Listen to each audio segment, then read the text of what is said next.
최근에 가장 이슈가 되는 게 바로 영상을 만들거나 혹은 음성을 생성하거나 노래를 만드는 일들이죠. 뭐 예를 들면은 수노.ai라고 하는 서비스를 활용을 하면 우리가 어떤 상황을 주면 그 상황에 맞춰서 노래를 만들어 주는데 단순히 멜로디만 만들어 주는 게 아니라 노래를 작곡하고 심지어 노래를 불러주기도 합니다.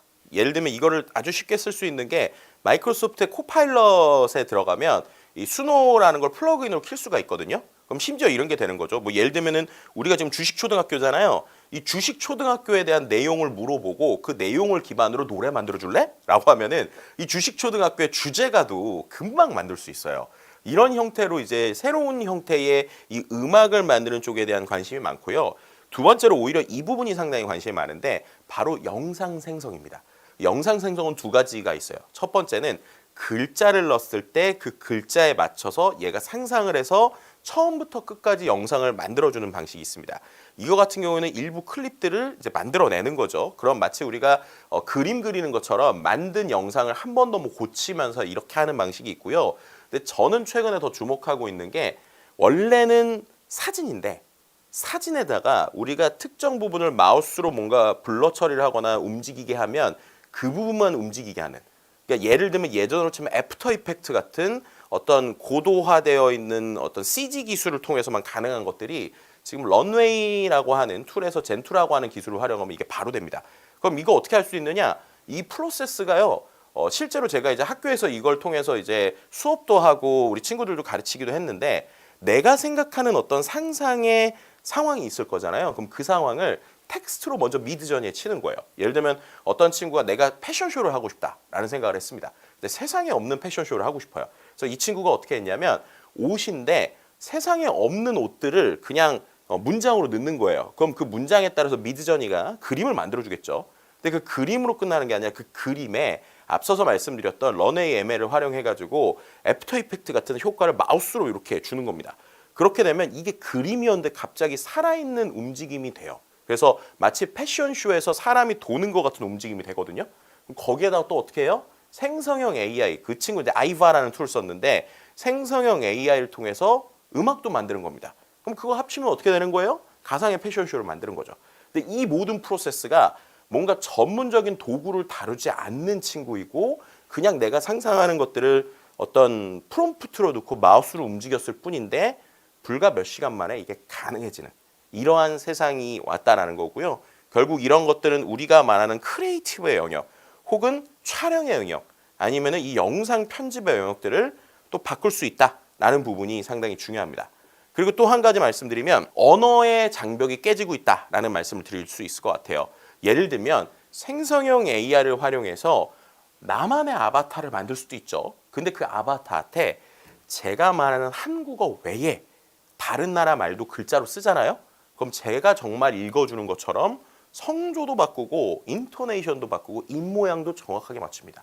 근데 이런 거 만드는데 아주 저렴한 비용과 금방 시간으로 만들 수 있다는 거예요. 예를 들면 제가 뭐 별도의 서비스이긴 하지만 헤이젠이라고 하는 서비스를 활용을 하면 그 헤이젠을 통해서 제 똑같은 아바타를 만드는 데까지 공짜고요. 30초까지도 무료로 만들 수 있습니다. 그리고 나서 전혀 다른 언어를 넣어가지고 만드는 것도 가장 비싼 크레딧으로 계산해도 대충 30초당 1,000원 정도 들거든요. 그 얘기는 내가 못하는 외국의 말, 예를 들면 내가 전혀 못하는 언어로 내가 뭔가 얘기하는 유튜브 영상 10분짜리 만드는데 실비로 한 2만 원 든다는 거예요.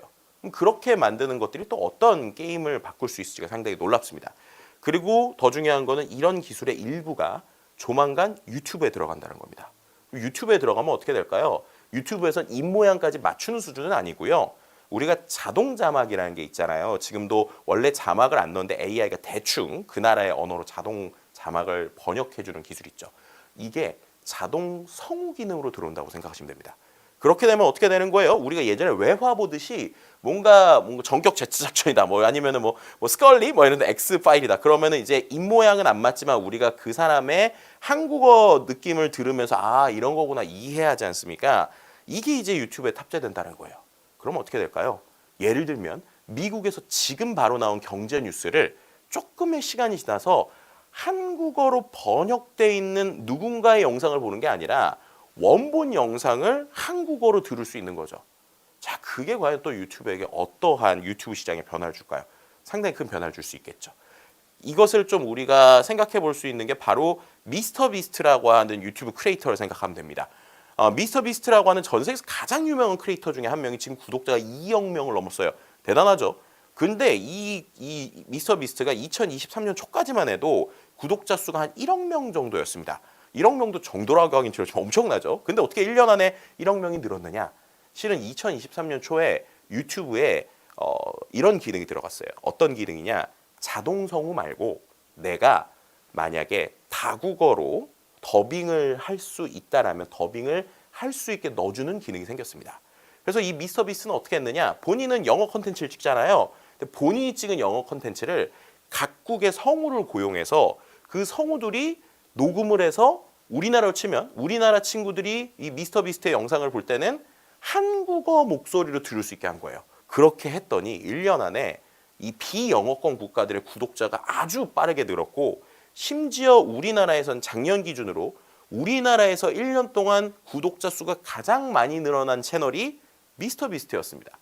그러니까 결국 이런 변화들은 기존에 있었던 컨텐츠 시장을 아주 빠르게 바꿀 수 있다는 것이고요.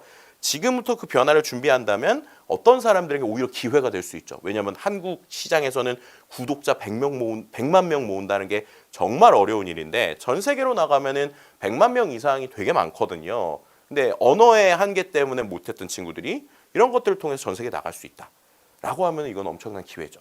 그럼 반대로 그 대신에 이 기획을 잘해야겠죠. 한국 사람들이 아닌 다른 나라 사람들까지 통합할 수 있는. 반대로 말하면 그냥 빠르게 나온 외신을 그냥 기계적으로 번역해주는 유튜브는 이제 쉽지 않을 수도 있다는 겁니다. 결국 기술의 변화가 과연 우리의 삶을 어떻게 바꿀지를 정말 분야와 산업마다 느낄 수 있게 이 생성형 AI 기술이 진화하고 더욱더 발전할 것이다. 이렇게 말씀드릴 수 있는 것이죠.